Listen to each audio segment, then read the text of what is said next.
Thursday night, time for our Las Vegas Triathlon Club member spotlight. This is going to be fun. We've got a new triathlete who's already seen some great success. So this is going to be fun to talk with Craig Wheeler. Hey, Craig, how's it going? It's going good. How are you guys? Doing good. And we got co-host Bob Gambo. Hey, Bob, how's it going? Oh, it's going great, John. Thank you so much. I appreciate it. And Awesome. I'm also glad to have Craig here with us tonight because I got a lot of questions for him. Yeah, yeah. No, this is going to be fun. And Craig is really unique in that he's born and raised in Las Vegas. Mhm. Although there are getting more and more of those, so that's pretty cool. But yeah, we were talking before we started here about how Las Vegas was through the early, late 80s and 90s. So it's changed quite a bit. But yes, he's got his Vegas Golden Knights hat on, and we are all rooting for the Knights in the Stanley Cup. So that's Stanley exciting. Cup. Yeah, that's pretty cool. So yeah, let's get started. This is going to be fun, Craig, hearing more about your story of getting involved with triathlon and where you want to go. I'm going to actually turn it over to Bob for the official introduction. Okay, thank you, John. And once again, welcome, Craig. I really appreciate you being here. And it's for the folks who are listening. Craig has an amazing story. Mhm. He joined the club a couple months ago, did his first triathlon as our club race, as most people do, is just get introduced into it and start off nice and easy. And Craig won the rookie division by 13 minutes, crushed the field. Uh, So it's like, yeah, it's like that's not supposed to happen. And then something else that wasn't supposed to happen is his next race after the sprint club, the club sprint race, he did St. George and did a 6:16 at St. that's George. great. Yeah. And that's incredible. So welcome, Craig. And my first question is, what have you done before that has got you in, this kind of triathlon shape already? And tell us your story. How'd you get started? What'd you do before? What got you into triathlon? And how are you so freaking fast already? Well, thanks guys for having me. And first off, I mean, I wouldn't be able to do any of this without the support of my wife and kids. So I want to give a shout out to them. Yeah, But good man. you know, really, I didn't have any expectations of going into triathlon. I mean, I was an athlete as a kid, played baseball, hockey, and then after that, I joined the Army. I was in the Army for 7 years, and that's kind of where I got my, that we did a lot of running, a lot of road marches and things like that. So I was kind of already doing the endurance stuff. Mhm. And then just recently, actually last year, I really started getting heavily into biking and running again after I got out of the Army. So, just wanted to test my body and, just I'd say it passed. right. So I was getting into running more and more. And then I met a mutual friend of, you guys might know him, Chris Bennett, who has done triathlons before. So we kind of started talking about it and it piqued my interest. So I decided to start training for my first one. And then, a few months had passed and I'm like, well, I got to sign up for something. I got to sign up for something close. St. George was the first one. And I'll never forget the first thing that Chris said was, please tell me it was not St. George. So, Yeah, there's a reason for that. yeah, right. But so I signed up for it and he just, the support of the group, from you guys, at the sprint race, the training events that you guys put on, it really helped me train and, plan my training around, what I needed to do. So, I'm going to follow up on that club race that you did, because the club race is supposed to be a learning experience. You don't do well, and you learn what you need to ask questions about, and you learn what you need to learn, in your first race. But you did really well. You had like a 127 or something like yeah, I that. think it was a 127. Yeah, I mean that's really crazy. So, you know, what did you learn from this? As whenever you did this, you actually did really well in it. So, as your first one, what'd you come away with? Um, since it was my first one, I think what I was really wanting to take away from it was just putting all of the different sports together, right? The transitions, how am I going to how am I going to lay my stuff out? Or, when I come out of the water, I'm going to be all wet. Do I want to put on my socks? How do I want to set everything up? So that's kind of the reason that I wanted to do that one first.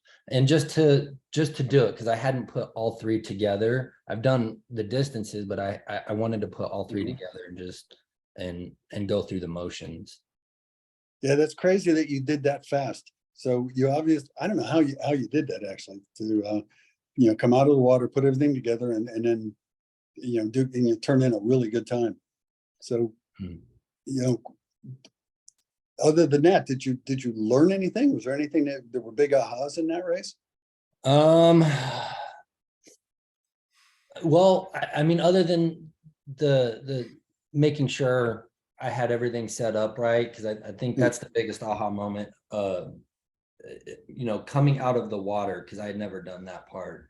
I'd done the bike and the run, and I kind of practiced the transition on that before, but and to see how my body was going to react and see how I was going to react coming out of the water, you're all disoriented. So, Yeah, dizzy.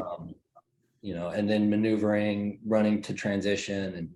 And, that really is what helped me the most. I think getting out of there and just knowing that this is being very minimal, right? You don't need a lot of stuff. And that's what I was worried about is what am I going to have in there? What do I need? How do I need to lay it out? And you just get in there. All you're really doing is putting your shoes on. And I don't like to clip in my shoes before I take off. So, just making sure how I'm going to react coming out of the water, and then, setting it up so I can be as efficient. What do I need really? And that's. And it sounds like you have an intuition for this, because a lot of the stuff you're talking about, people don't realize. So you had your shoes clipped onto your bike? No, well, I haven't trained like that yet, but that's what I was figuring out is, do I want to have them clipped into the bike already? Or do I try to put on the socks? How does it all work? So. Did you figure that out in your first transition? Yeah, that was the first transition. So, and I think and then we have to run from the water up to the transition area. Yeah. So it took me a little bit longer than I thought I was going to do. And so. I love that. Yeah, go ahead. No, I was just going to say, I love this in that, your first race, you're actually really zeroing in on the logistics of transition. And I don't know if that's your background in terms of just being prepared in that sense, but that's so smart to be thinking about how you're going to move from one sport to the other. I think that speaks to some of the confidence you have as an athlete. But I'm going to back up a little bit because I know a little bit more about your story. Talk about your prep for that race, and in particular, how you prepared for the swim. So the swim, growing up in Vegas, you would think that I would like to swim. It's so hot here. We're always in the pool. Everybody, has pools. And I'm not big on the water. That was the biggest thing that I was worried about, especially going into St. George, is how am I going to react in the water? So I went from not wanting to be in the water at all to now I'm doing consistently at least 2,000 to 2,500 meters in the pool. Wow. Which is a big shout out to my trainer, Kate at Lifetime. Because I went from not hardly being able to do 25, 50 meters in the water to now doing, consistently 2,000 to 2,500 meters. That's fantastic. And and this is where I found out a little bit about you by talking with Kate, who's also a UNLV student and swimmer. So that was pretty neat to hear that. All right, so on that, I want to get to the St. George race too. I don't want to skip over the Tri Club one, but I'm curious, taking that swimming for the Tri Club, which was a sprint distance race, to then jumping all the way up to a 70.3 swim, a 1.2 mile. How was that progression? It's not easy, as I'm sure everybody's aware, but yeah, in that sprint race, I think it ended up being close to 700 meters or 700 Yeah. yards. I can't remember which one, but I did it, and while I was in that race, I stopped once or twice, and I'm like, man, this just is never going to end. And then I got done with that, looked at my watch, and it said I did it in what, 10 minutes or something like that, 10 to 13 minutes. I'm like, oh, okay, so that wasn't too bad. And then so after that race, you just that kind of gave me the motivation to get back in the pool, keep doing it, keep after it, because I got to, most of the time I'm training by myself. So I'm in the pool, I don't have a lot of people to gauge how fast I'm going or anything like that. It's just me against me. So that gave me the motivation to keep going back and getting in the pool and practicing and practicing and practicing. And then eventually I just made sure that I could do the distances. But I was still, even going into the St. George race, the swim was going to be, I just knew the swim was going to be the hardest for me. That was the biggest concern that I had. Yeah. And then, not that I knew I would be able to do it, but I didn't think that I'd be able to do it as fast as I did. I did the swim portion in 40 minutes and 43 seconds. Good, good. And as soon as I got in the water, I'm really nervous. I'm anxious, just watching all the people come out of the water. And I think the first 2 steps into the water, after it was my turn to start, I was like, oh, this is what I've been worried about. It's like being in the pool, you just can't see the ground. So, it was just. When did you start swimming? Like earnestly? It was about, I think the beginning of August is when I started working with Kate. Or not August, sorry, October. So it was about the beginning of October. Good Lord, that's like 5 months. It wasn't very long. So I didn't really have a lot of time to train either, because I signed up for St. George right before I signed up for the Tri Club. Oh, I love it. So what drew you, what drove you to sign up for St. George? So did you have that in the plan all along when you signed up for the Tri Club race? No. So St. George was kind of on a whim. I didn't have an idea of which race I wanted to do. And actually, I forgot to say this. I think this is really what triggered me to want to do a triathlon, or at least step into that world. My sister-in-law completed her first triathlon last year at Coeur d'Alene. It was her first 70.3, and she did it. So I was like, hey, that's really what piqued it for me. And then I didn't know which race I wanted to do. So it was just on a whim. I was like, if I don't sign up for a race today, I'll just never do it. If you don't do it, you're not going to do it, right? So I found the closest one. It just so happened to be St. George, and signed up for it, and that's it snowballed from there. You're the anti-procrastinator. You just jump on it. You just got to do it sometimes, Yeah. And you signed up for St. George before you signed up for the club sprint. Yes, that was kind of the first. I love it. That's a first. That's a first. That's great. I love it. Well, I think that again is, you've got an athletic background. I think that's so important. All right, so now I'm going to jump back and forth here between these 2 races, because I think that it's really cool to go from a sprint race to in less than a month you're doing 70.3. So in the club race, how did you enjoy the bike ride after the swim? The bike ride was it was perfect weather. I mean, we couldn't ask for better weather that day. So I felt really good. I've always liked bike riding. And I think more so it was getting off of the bike and getting into the run part. So after the swim, you know, I got on the bike and it felt really good. So. Had you figured out anything about nutrition, or had you planned for your nutrition when you did your first club race? That's actually been a hard thing for me.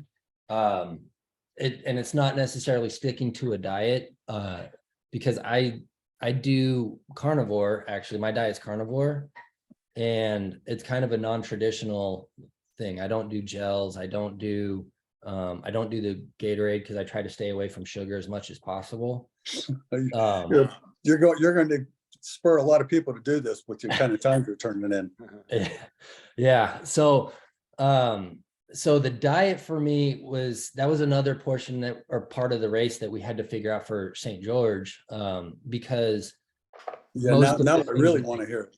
Yeah, most of the things that I eat are just it's more red meat stuff. So I have like beef sticks that I brought with me on for St. George. So I was eating beef sticks on the bike ride. And it actually worked out, but I don't like to eat while I'm running because it's hard to eat. It's hard to eat a beef stick while you're running. Mm-hmm. So I ended up breaking down and I had an orange slice and I had some Gatorade on the run. And that was pretty much it. But as far as nutrition goes, yeah, I don't do the gels. I don't do I don't do a lot of Gatorades. So do you know if you are you know what the term is, fat adapted? Is that what you work towards? Yeah. So that's I don't know if you guys have heard the like the keto diet. That's more so the paleo. Kind of like paleo, yeah, a little bit more heavy on the fat. More ketos. Yeah.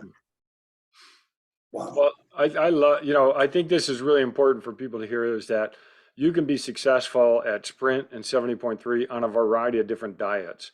And so that's really neat that you do that, and you're able to be successful. All right, so then the bike course at our race is hilly, but the St. George race is probably just a little bit more hilly. So talk us through how much you enjoyed the bike course at St. George. It was tough. I enjoyed I always enjoy being out riding and moving and going somewhere. I don't like sitting on the bike in the gym, So as far as the scenery, I really enjoyed the bike course. There was a lot of things in St. George that you get to see. But those are some pretty gnarly hills, especially the first one. It's a couple miles long. Yeah. I think it's a 4.5% grade for about 3 miles or so. And then it's just you get up that one and then it's flat for, a little while. Then you get to go downhill a little bit and then it's right back up. So it's tough. You get up the first one, you're okay. The second one, you're okay. The third one, you kind of start questioning your sanity a little bit. And then you hit Snow Canyon and you're like, why did I choose this one? But coming down Snow Canyon is really rewarding too, because you did the toughest part of the race and you're coming down. It's 11 miles of downhill and you're just loving life at that point and you're almost done. There's just one more hurdle to get over. Well, I think you hit that downhill before a lot of people did, because there was some serious crosswinds. Oh, there were. I was gonna say, man, that's yes, those were tough, and you dealt with them fine. Okay, I guess. Well, I can see that this is why you got into triathlon, is you want to test yourself, and doing a course like that certainly does test everyone. And the good thing is almost any 70.3 you do next will most likely be a PR, because that's such a hard course. All right, it's 100 to 1. I put money on that. Yeah, and I'm also working out with a couple of buddies, so we're not training together, but we're kind of competing with each other to push us and get better. So yeah, my next goal is to do Cabo in less than 5 hours. So That's we'll see. awesome. Yeah, We'll that's see. awesome. Certainly within your reach. All right. So now the big thing with getting into triathlon is transitioning from the bike to the run. So talk about how you did that in the club race and then how it was at St. George. So it was the club race was a little different, I think, because really all I was doing, I just transitioned out of my bike shoes into my run shoes. Mhm. I didn't really need to change any clothes or, anything like that. And I didn't have to worry too much about my nutrition for the club race. So the transition between bike and run on that was a lot easier. Mhm. In St. George, I actually forgot my sunglasses. I have prescription sunglasses that I wear during the day. But I actually forgot my sunglasses in the truck that morning. Oh, no. So I did the bike without the sunglasses, and my wife, and this goes back to, the support that you have is Yeah. definitely key. She ended up being able to sneak in my sunglasses into my run bag. So Oh, nice. that was the first thing that I saw when I opened it up. So that was a really big boost. Resourceful. You know, so anyway, Oh, wait a second. You did the bike ride without your prescription glasses? I had these ones on. Oh, I yeah. didn't Okay. have the Okay. All right. sunglasses, so it was just real bright. Yeah. But so yeah, so I did I changed my socks. It was a little bit longer there. I had a protein shake the protein shake, and I had a hydration drink there at the transition as well in my run bag. And that wasn't sugar, that was water and electrolytes? It was water, electrolytes, and then I have a sugar-free protein shake. So so I had that helped out, and then I ate one of my beef sticks, and that fueled me for a little while. And then just changed. So I was only there for maybe 5 minutes, not even that. And yeah, I was able to get out. You know, this is actually amazing, the fact that I'm kind of dumbstruck here, is that you were doing all this without the sugar, Mhm. without what most people rely on. And it's like, you're changing the way I look at nutrition right now, or that I'm going to. Honestly, and I'm kind of intrigued that you're interested in that, because I've always wanted to I'm always wanting to test the waters, right? I'm always wanting to push myself. I'm always wanting to, well, what's better? And I'm that's glad. I'd be willing to talk to you more about that. But yeah, because I feel really good on the diet, and I try to stick to that as my everyday, diet, and I feel really good. I've had a lot of aches and pains from before, which have definitely helped with that. So, the sugars, it can be inflammatory. So I don't, that's one reason why I don't like to do the sugar a lot. Well, I'm not going to go into the weeds here, because we're actually all out of time already. You know, red meat can be inflammatory as well. This is why I'm kind of intrigued with how you're doing so well on this diet. Yeah. So yeah, we'll get together. Definitely. Yeah, and again, it's great because it's good for people to hear that you can do these again successfully on different approaches with food. So that's wonderful. And speaking of being successful, now you hit the run, and both on the club race and on the 70.3 St. George, you had a really good run. Yep. Yeah. The St. George run, when I started running, it was pretty tough. My legs were not really wanting to move. But yeah, I ended up, I think my original times when I did the half marathons before were about 145-ish. Good grief. So that I went into St. George kind of expecting, oh, I can do it in an hour and 45 minutes, but I wasn't taking into account the bike ride. So I finished that in 2 hours, and my goal for that was to just not stop running.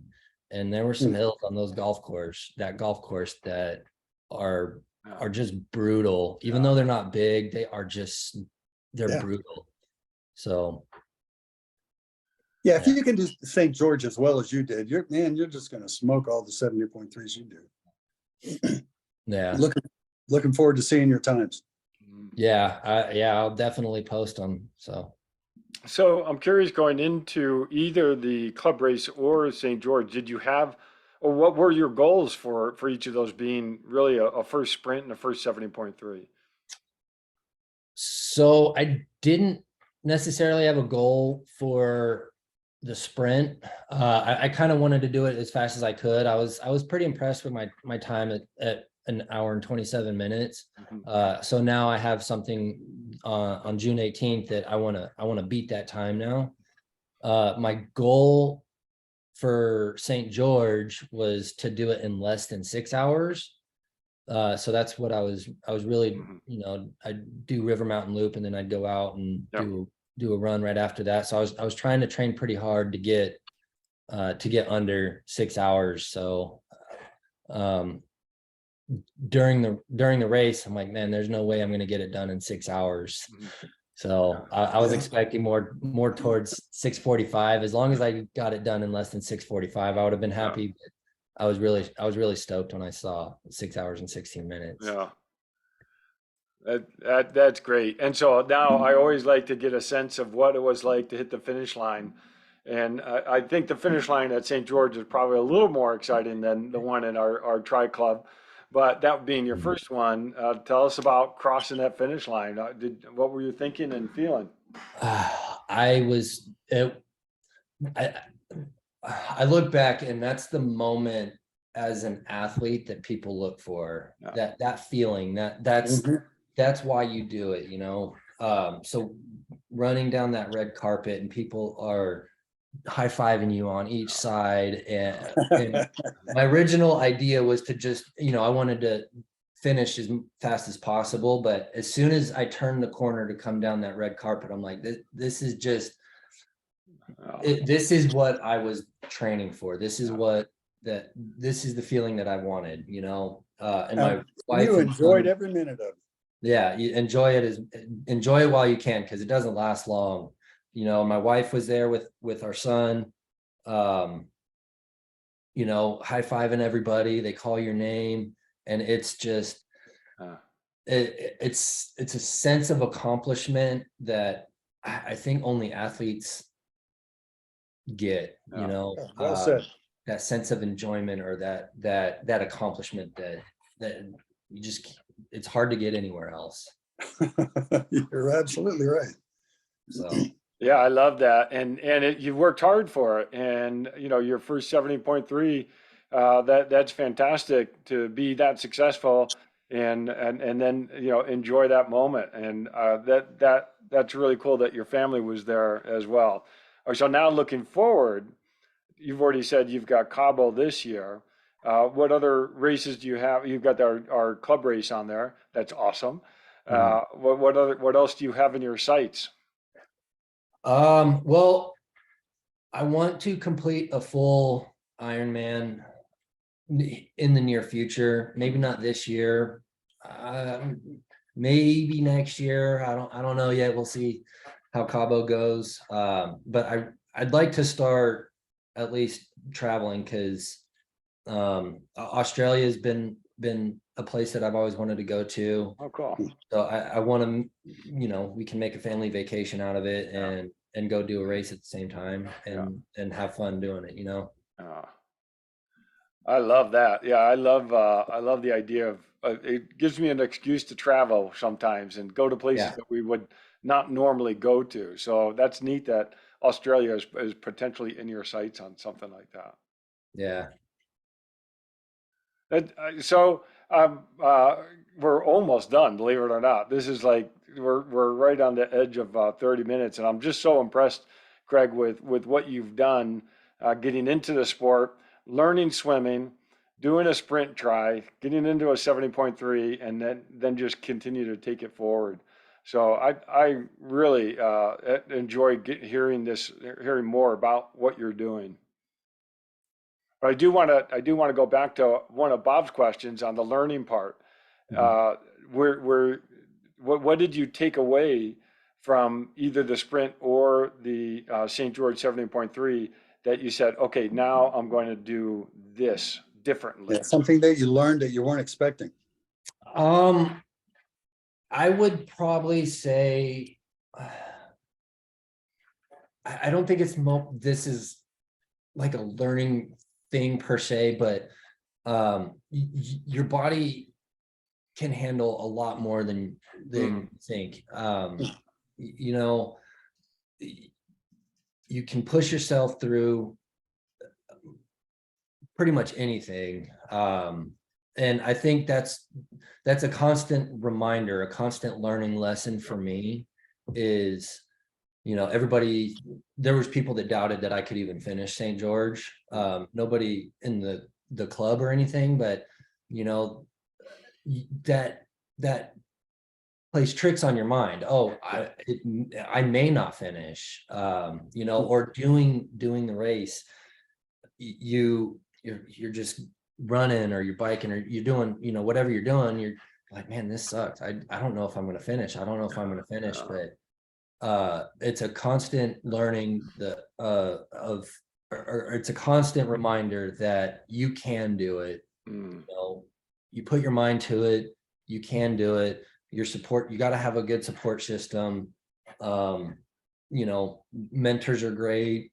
People that you can talk to about it are great, but your body can handle so much more than you think, and that you can get through it. So I love that. It's a great mental attitude. I mean, not just the attitude, but it's the language you're using to talk to yourself is powerful. Yeah, a lot of times you just got to tell yourself while you're doing it, just keep pedaling or just keep swimming or you know, just one foot in front of the other. And I guess I'd want to leave it here, but one of my old platoon sergeants in the Army, when we would be on a run, he'd love to sing cadences. Just let your legs do the work, let your body take the ride. And that's really all it is. You're just keep one foot in front of the other, and you keep moving and keep moving and keep moving, and it's going to stop at some point. You're going to end. You know, I love it. Yeah, that's inspiring, and I love this that you got into the sport because you wanted to test yourself, and what you've learned is that you can get a lot more out of you than you think. And I think that's such a great message, and that's why, you know, this sport is so much fun. So it is great to see you jump into the sport and you're enjoying it. And it'll be a lot of fun to track your progress as you go forward. Craig, thanks so much for joining us. This is fantastic. Yeah, thanks for having me, guys. Absolutely. I enjoyed it and I learned something. Very good. Awesome. Well, have a good night, and thanks everyone.